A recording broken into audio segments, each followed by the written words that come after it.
नमस्कार दोस्तों, civil report से आप डीपीटी कैसे रिमूव करोगे। सिविल में डीपीटी रहने के कारण से कोई अच्छा बैंक से लोन नहीं मिलता है और किसी बैंक या तो नॉन बैंकिंग फाइनेंस कंपनी से लोन मिल जाए तो वहाँ पे रेट ऑफ इंटरेस्ट काफी हाई होता है, साथ में टर्म्स एंड कंडीशन भी अच्छा नहीं होता है। तो आप डीपीटी रिमूव करने के लिए सिविल में कैसे डिस्प्यूट रेज करोगे ताकि आपका डीपीटी रिमूव हो जाए और अच्छा बैंक से आपको लोन मिले जहाँ पे आपको रेट ऑफ इंटरेस्ट भी कम मिले, साथ में टर्म्स एंड कंडीशन भी अच्छा रहे। तो आज का वीडियो में आप लोगों को मैं दिखाएंगे सिविल में आप कैसे डिस्प्यूट करोगे डीपीटी रिमूव करने के लिए। उससे पहले डीपीटी क्या होता है और सिविल रिपोर्ट में कैसे रिफ्लेक्ट करता है वो मैं बताएंगे, ताकि जब आप डिस्प्यूट रेज करोगे उस टाइम पे आपको कोई कंफ्यूजन ना हो और आप सही तरह से डिस्प्यूट को रेज कर पाए ताकि प्रॉब्लम कंप्लीटली रिमूव हो जाए आपका सिविल रिपोर्ट से। वीडियो को जरूर एंड तक देखते रहिए ताकि आपको सारा इन्फॉर्मेशन मिले। डीपीटी क्या होता है? डीपीटी का फुल फॉर्म है डेज पास्ट ड्यू। कोई कस्टमर लोन लिया है, उसका जो ईएमआई पेमेंट डेट है उस दिन पेमेंट नहीं करते हैं और जितना दिन के लिए लेट होता है तो सिविल में रिफ्लेक्ट करते हैं। साथ में कोई क्रेडिट कार्ड लिया है और क्रेडिट कार्ड का जो बिल है उसका एंड डेट जो होता है, पेमेंट डेडलाइन जो होता है, उसके बाद जितने दिन डिले करते हैं वो भी सिविल में मेंशन करते हैं। अभी डीपीटी अलग अलग तरीका से सिविल में दिखा सकते हैं, उसका अलग अलग एब्रीविएशन है। सबसे पहले हम लोग डिस्कस करेंगे 000 एसटीडी को लेके। ये एक्चुअल में कोई लेट पेमेंट है ही नहीं, टाइमली पेमेंट है। अब सिविल रिपोर्ट में 000 दिखोगे तो इसका मतलब वो टाइमली पेमेंट हुआ है। और यहाँ पे एसटीडी भी देख सकते हो, इसका है स्टैंडर्ड पेमेंट, और सिंगल जीरो भी आप देख सकते हो, ये भी टाइमली पेमेंट हुआ है। अब यहाँ पे कहोगे सर आप तो डीपीटीज के बारे में बता रहे हैं, लेट पेमेंट के बारे में बता रहे हैं, ये क्यों बता रहे हैं? देखिए ये बहुत ही इंपॉर्टेंट है, जब आप डिस्प्यूट रेज करोगे ये काम पे आएगा, इस चीज को जरूर ध्यान में रखें। SMA stand for special mention account. कोई कस्टमर कोई लोन अकाउंट है जहां पे उन्होंने इंटरेस्ट टाइमली पेमेंट नहीं किया, या तो प्रिंसिपल अमाउंट जिस टाइम पे पेमेंट करना था उस टाइम पे पेमेंट नहीं किया है, तो वहां पे एक दिन से लेके 30 डेज लेट होता है, तो उस केस में एसएमए 0 मेंशन करते हैं। अभी ये स्पेशली आपको पीएसयू बैंक में देखने के लिए मिलेगा। कोई प्राइवेट बैंक हो, नॉन बैंकिंग फाइनेंस कंपनी हो, वहां पे मेनली जितना दिन के लिए लेट पेमेंट होता है वही मेंशन करते हैं। अब मान लो किसी को 25 डेज के लिए लेट पेमेंट हुआ है तो वहां पे 25 डेज मेंशन करते हैं। किसी को 60 डेज लेट पेमेंट हुआ तो वहां पे 60 डेज मेंशन करते हैं। मगर कुछ केसेस ऐसा है जहां पे पीएसयू बैंक में एसएमए 0, एसएमए 1 करके, एसएमए 2 करके मेंशन करते हैं। फिर भी ये ज्यादा केसेस में हम लोग देखा है कमर्शियल सिविल रिपोर्ट में देखते हैं। उसके बाद आता है एसएमए 1, ये 31 डेज से लेके 60 डेज लेट पेमेंट होता है तो उस केस में एसएमए 1 मेंशन करते हैं। और एसएमए 2 होता है 61 डेज से लेके 90 डेज के डिले होता है तो उस केस में मेंशन करते हैं। मगर इससे भी ज्यादा लेट हो तो उस केस में क्या दिखाएगा? उस केस में आप देख सकते हो कि वहां पे एसयूवी लिखा है। अब ये जरूरी नहीं कि हर केस में आपको एसयूवी दिखाएगा, ऐसे भी हो सकता है कि आप 120 डेज या तो 140 डेज का लेट पेमेंट शो कर रहे हैं, सिविल रिपोर्ट में डीपीटी शो कर रहा है, ये भी हो सकते हैं। मैक्सिमम 900 डेज डीपीटी शो करते हैं सिविल रिपोर्ट में, उससे ज्यादा लेट पेमेंट होता है तो वो नहीं दिखता है, ग्रेजुअली 900 डेज करके ही डीपीटी शो करता है। आप कुछ केसेस में ये भी देख सकते हो कि मेंशन किया हुआ है एलएसएस। लॉस कब होता है? जब कोई अकाउंट, अच्छा यहाँ पे एक चीज मैंने मिस कर दिया हूँ, कुछ केसेस में डीबीटी दिखा सकते हैं। DBT stand for doubtful debt. ये तब दिखता है सबस्टैंडर्ड अकाउंट 12 महीने के लिए रहता है तो उस केस में बैंक उसको डीबीटी मेंशन कर सकते हैं, इसका मतलब डाउटफुल डेट है, तो भी एक लेट पेमेंट स्टेटस है। और उससे भी ज्यादा लेट होता है तो बैंक उस अकाउंट को लॉस अकाउंट के हिसाब से ट्रीट कर सकते हैं। उस केस में सिविल रिपोर्ट में एलएसएस स्टेटस मेंशन करते हैं।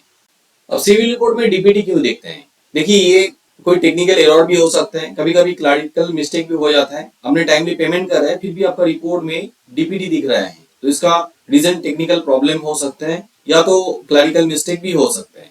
हाँ, कस्टमर सच में लेट पेमेंट करते हैं तो उसके इसमें जरूर डीपीटी दिखाएगा। जो मैं पहले बताया हूँ अलग अलग एब्रीविएशन हो सकता है मगर वो डीपीटी जरूर दिखाएगा सिविल रिपोर्ट में।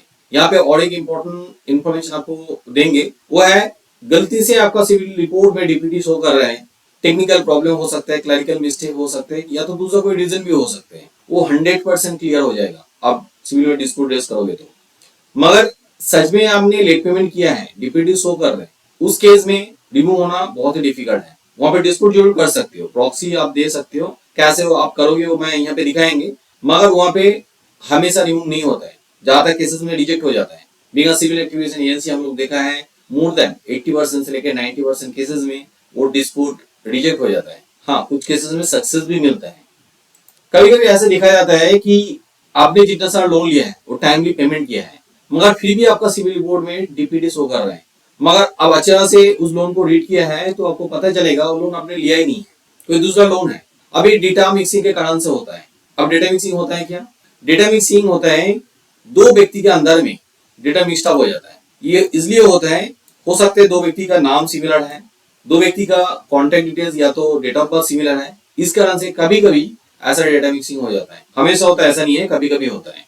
इसमें आपने जितना सा लोन लिया है वो तो टाइमली पेमेंट कर रहे हैं, मगर दूसरा व्यक्ति जिन्होंने लोन लिया है वो कोई लोन डिफॉल्ट कर दिए हैं, उस कारण से उनका जो लोन है उसकी हिस्ट्री में डीपीडी शो कर रहा है और उनका लोन आपका रिपोर्ट में चलाया है, इसलिए आपका रिपोर्ट में भी डीपीडी शो कर रहे हैं।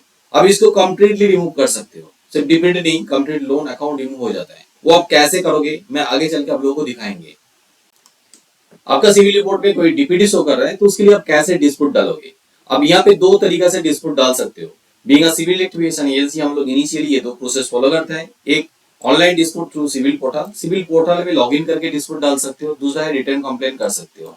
अब रिटर्न कंप्लेन सिविल पोर्टल में आपको ऑनलाइन में फॉर्म मिल जाएगा, वहां पे फॉर्म फिलअप करके डिटेल में सारी चीज लिख के डिस्प्यूट डाल सकते हो। अब दूसरा वाला जो मेथड है मैं ज्यादा वीडियो में दिखाता हूँ, तो इस वीडियो में मैं पहला वाला मेथड दिखाएंगे। यहाँ पे आपका जेन्युइन डीपीडी रहे तो भी यहाँ पे डिस्प्यूट रेज करना बहुत ही आसान होता है। तो चलिए कंप्यूटर स्क्रीन पे जहाँ पे आप डिस्प्यूट रेज कर सकते हो, इसके लिए हमें जाना पड़ेगा सिविल पोर्टल में। सिविल का जो ऑफिशियल वेबसाइट है वो है civil.com। अब यूआरएल में civil.com टाइप कीजिए। यहाँ पे मैं सिविल का ऑफिशियल वेबसाइट है civil.com का होम पेज में चलाया हूँ। आपने पहले यहाँ पे रजिस्ट्रेशन नहीं किया है तो पहले रजिस्ट्रेशन कर लीजिए। यहाँ पे नीचे देखिए get your free CIBIL score and report, इस बटन में क्लिक करके आप रिपोर्ट ले सकते हो। यहाँ पे आप फर्स्ट टाइम रजिस्ट्रेशन करोगे तो आपको फ्री सिविल रिपोर्ट भी मिलेगा। बहुत ही सिंपल फॉर्म है, आप फॉर्म फिलअप करके पहले रजिस्ट्रेशन करवा लीजिए। कैसे आप सिविल में आपको फ्री सिविल रिपोर्ट मिलेगा, इसके लिए मेरा पहले एक ट्यूटोरियल है यूट्यूब चैनल में, उस ट्यूटोरियल का लिंक मैं नीचे डिस्क्रिप्शन में देख रखेंगे। आप रजिस्ट्रेशन करने से पहले वो ट्यूटोरियल देख भी सकते हो। मेरा केस में मैंने पहले से यहाँ पे रजिस्ट्रेशन किया है तो इसलिए मैं डायरेक्टली civil.com का साइड में जाएंगे। वहां पे ऊपर में देखिए एग्जिस्टिंग यूजर, ये वाला बटन में क्लिक कीजिए। जैसे यहाँ पे आप क्लिक करोगे तीन ऑप्शन आपको दिखेगा। ऊपर में इंडिविजुअल्स एक ऑप्शन है। अब इंडिविजुअल कस्टमर है तो आप इंडिविजुअल्स में क्लिक कीजिए। जैसे आप क्लिक करोगे यहाँ पे लॉगिन करने का ऑप्शन चला आएगा। आपने जो रजिस्टर्ड मोबाइल नंबर दिए थे वो मोबाइल नंबर यहाँ पे डालिए। आप ओटीपी वेरीफाई करके यहाँ पे लॉगिन कर सकते हो। दूसरा और एक मेथड भी है login with user name. Registration करने के टाइम में जो ईमेल आईडी हमने दिए थे और पासवर्ड दिए थे वो ईमेल आईडी और पासवर्ड देके भी आप लॉगिन कर सकते हो। तो मैं ये वाला ऑप्शन फॉलो करके रजिस्ट्रेशन यहाँ पे लॉगिन करेंगे। पहले ईमेल आईडी डाल देता हूँ, उसके बाद पासवर्ड, तो पासवर्ड अपने रजिस्ट्रेशन करने के टाइम में दिए थे। अब लॉगिन हो चुका है। अब ये देख रहे हो डैशबोर्ड, ठीक है। डैशबोर्ड में आपको पहले आपका जो सिविल स्कोर है वो दिखेगा। अब यहाँ पे फर्स्ट टाइम आप रजिस्ट्रेशन करके लॉगिन करोगे तो आपको फ्री रिपोर्ट भी मिल जाएगा और डायरेक्टली आप उस टाइम पे डिस्प्यूट रेज कर सकते हो।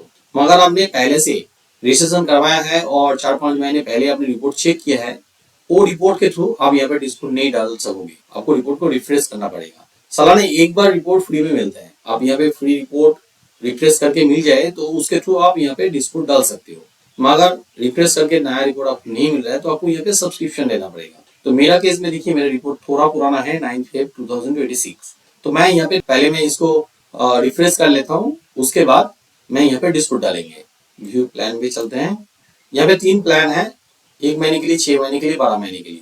मैं हमेशा रिकमेंड करता हूँ 6 महीने वाला प्लान लीजिए, क्योंकि 1 महीने का प्लान आप लोगे तो हमेशा 30 डेज के अंदर में जो डिस्प्यूट कर रहे हो वो सॉल्व नहीं होता है, थोड़ा टाइम ज्यादा भी लग सकता है। तो आप 6 महीने का प्लान लोगे तो आप बार बार रिफ्रेश करके 6 महीने तक देख सकते हो। और ये अच्छा भी रहेगा क्योंकि 1 महीने का प्लान लोगे तो 550 देना पड़ता है। 6 महीने का प्लान में वो 800 रुपया में मिल जाता है। फिर भी मैं मेरा केस में 12 महीने के लिए लेंगे, आप चाहे तो 12 महीने के लिए भी ले सकते हो। मेरे पास कोई कूपन कोड नहीं है तो मैं डायरेक्टली प्रोसीड करता हूँ। यूपीआई के थ्रू पेमेंट करते हैं। यहाँ पे QR कोड स्कैन करेंगे तो पेमेंट हो जाएगा। फिर से मैं डैशबोर्ड में चलता हूँ।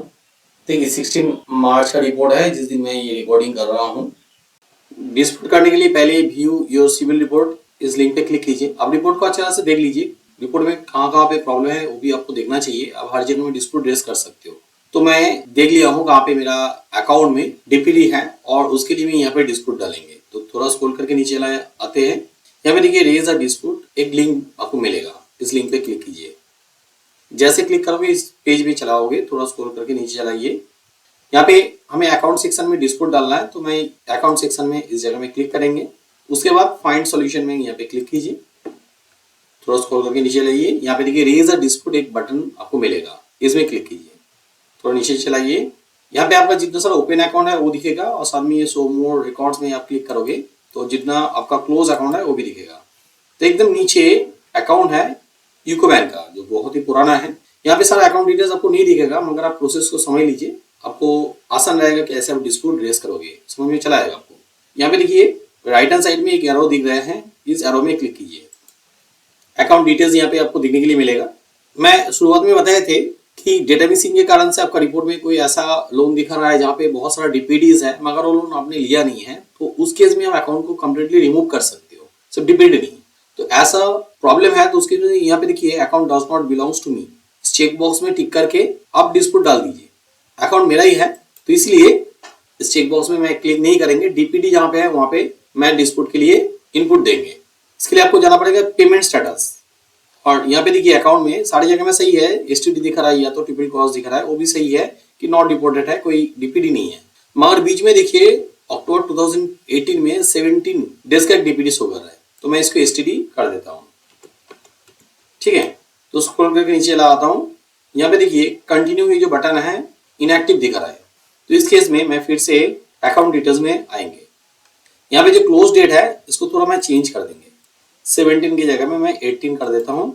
और उसके बाद देखिए ये कंटिन्यू बटन एक्टिव हो चुका है, तो मैं इसमें क्लिक करता हूँ। अब जो जो डिस्प्यूट किया है वो सारा इंफॉर्मेशन यहाँ पे दिखा रहा है, date of close and payment history. अब यहाँ पे कोई ऑप्शन गलत है तो उसको आप डिलीट कर सकते हो, और जो ऑप्शन सही है वो आप रख सकते हो। तो मैं स्क्रॉल करके नीचे चला जाता हूँ, प्रोसीड टू नेक्स्ट इस बटन में क्लिक कीजिए। यहाँ पे जैसे क्लिक करोगे इस पेज में चला आओगे। देखिए अप्रैल 26, 2024 में आरबीआई का एक नया गाइडलाइन आया था। अब सिविल में कोई डिस्प्यूट डालोगे तो 30 डेज के अंदर में डिसॉल्व हो जाना चाहिए। अब 30 डेज के अंदर में डिस्प्यूट डिसॉल्व नहीं होता है तो जितना दिन के लिए लेट होगा 100 रुपये का के पेनल्टी देना पड़ेगा, और वो पैसा आपको मिलेगा। सारा पैसा सिविल देता है ऐसा नहीं है, उसके साथ बैंक भी इन्वॉल्व रहता है। अब ये कॉम्पेंसेशन फ्रेमवर्क कैसे काम करते हैं इसके लिए मेरा एक यूट्यूब में वीडियो है, उसका लिंक मैं नीचे डिस्क्रिप्शन में देके रखेंगे। देखिए कॉम्पेंसेशन लेने के लिए आप यूपीआई आईडी दे सकते हो, नहीं तो आप अकाउंट इन्फॉर्मेशन भी डाल सकते हो। तो अकाउंट इन्फॉर्मेशन यहाँ पे आप डाल के आगे बढ़ सकते हो। तो मैं इस केस में मेरे यूपीआई आईडी डाल देंगे, इसके बाद कंटिन्यू करते हैं। UPI ID successfully validated. इसके बाद एडिशनल इन्फॉर्मेशन रेफर्ड बाई, आप यहाँ पे क्लिक करके जिस बैंक के थ्रू आपका प्रॉब्लम है वो लिख सकते हो, और कंट्रोल नंबर यहाँ पे मेंशन कर सकते हो। तो मैं अलग से कंट्रोल नंबर यहाँ पे मेंशन नहीं कर रहा हूँ, आप कर भी सकते हो, ऑप्शनल है। इसके बाद ये चेक बॉक्स में दिख रहा है, इस चेक बॉक्स को टिक कर दीजिए। टिक करने के बाद कंफर्म एंड सबमिट डिस्प्यूट इस बटन में क्लिक कीजिए। Your dispute has been submitted successfully. साथ में आपका जो डिस्प्यूट आईडी है वो भी चलाएगा जो कि पी से शुरू होता है। अब ये डिस्प्यूट आईडी आपका जो रजिस्टर्ड ईमेल आईडी है, मोबाइल नंबर है, वहां पे भी चला जाता है। इसके आगे आप क्या करोगे वो भी जान लेते हैं। मैंने यहाँ पे दूसरा और एक मेथड के बारे में बताया हूँ, बिना सिविल एक्टिवेशन ये हम लोग भी ये मेथड बहुत ज्यादा फॉलो करते हैं, वो है रिटन कॉम्प्लेन। एक्चुअल में सिविल पोर्टल में आपको फॉर्म मिल जाएगा जहाँ पे आप लिख सकते हो कॉम्प्लेन को डिटेल में, और साथ में डॉक्यूमेंट्स भी अटैच कर सकते हो। ये बहुत ही पावरफुल मेथड है। इसके लिए मेरा ऑलरेडी एक ट्यूटोरियल है यूट्यूब चैनल में, ये वाला ट्यूटोरियल जो आप देख सकते हो, इसका लिंक भी मैं नीचे डिस्क्रिप्शन में देके रखेंगे। आप जैसे कंप्लेंट कर रहे हो उस टाइम पे बैंक में भी एक ईमेल कर दीजिए डॉक्यूमेंट्स के साथ। आप बैंक मैनेजर को रिक्वेस्ट कर सकते हो, वहाँ पे आपका जेन्युइनली डीपीडी हुआ है तो भी आप रिक्वेस्ट कर सकते हो। कुछ कुछ केसेस में वो सही कर देता है। आपने डिस्प्यूट कर दिया है, फॉलो अप भी करना चाहिए। देखिए 30 डेज के अंदर में आपको प्रॉब्लम सॉल्व नहीं हो रहा है तो आप दोबारा कंप्लेन कर सकते हो, या तो 30 डेज के अंदर में प्रॉब्लम सॉल्व नहीं हो रहा है तो आप नोडल ऑफिसर को कंप्लेन कर सकते हो, सिविल कस्टमर सपोर्ट में आप फोन कर सकते हो। हम लोग कुछ केसेस में देखा है, कुछ कुछ कस्टमर क्या करता है, जेन्युइन डीपीडी है, ठीक है, तो नॉर्मली रिमूव नहीं होता है, ज्यादा से ज्यादा 10 to 15% केसेस में हम लोग देखा है कि रिमूव कर देते हैं अपने आप। मगर कुछ कस्टमर क्या करते हैं, एक बार डिस्प्यूट डाला है और रिजेक्ट कर दिया सिविल की तरफ से, उन्होंने फिर से डिस्प्यूट किया है, फिर से रिजेक्ट कर दिया है, तीसरी बार फिर से डिस्प्यूट किया है, तो हो सकता है बैंक के मैनेजर इरिटेट होके सही कर दे। मगर आप ट्राई करके देख सकते हो, मगर मैंने ये नहीं कहेंगे कि आप कंटिन्यू ऐसा करते रहे, वो लोग और भी ज्यादा इरिटेट हो जाए, गुस्से में आ जाए तो आप खराब भी कर सकते हैं। तो सोच समझ के कीजिए। उम्मीद रखता हूँ सिविल रिपोर्ट में आपका डीपीडी रहे तो उसके लिए आप कैसे डिस्प्यूट डालोगे वो आपको समझ में चला आया है। किसी जगह में कोई डाउट रह गया तो आप जरूर नीचे कमेंट बॉक्स में कमेंट कीजिए। मैं हर कमेंट का आंसर करता हूँ। इसके अलावा आप मेरे यूट्यूब लाइव सेशन भी ज्वाइन कर सकते हो, क्योंकि मैं हर फ्राइडे इवनिंग में 9 बजे से लेकर 10 बजे के बीच में करता हूँ। मैं वहाँ पे भी हर सवाल को आंसर करता हूँ। आपका सिविल रिपोर्ट में डीपीडी को छोड़ के दूसरा कोई प्रॉब्लम रहे, चाहे वो रिटर्न हो, सेटल्ड हो, गुड फाइल हो, कुछ भी प्रॉब्लम रहे, हर टॉपिक में मेरा वीडियो है मेरे यूट्यूब चैनल में। मेरे चैनल में जाके आप वीडियो देख सकते हो, आप खुद ही रिपोर्ट को रेक्टिफिकेशन कर सकते हो।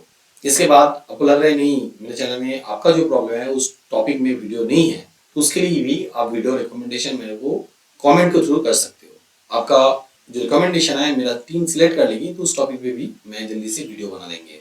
मेरा ये वीडियो अच्छा लगे तो जरूर लाइक कीजिए, मेरे चैनल को सब्सक्राइब कीजिए, हाँ जरूर बेल आइकन को दबा दीजिए, ठीक है, ताकि आपको आने वाला वीडियो का नोटिफिकेशन मिल जाए।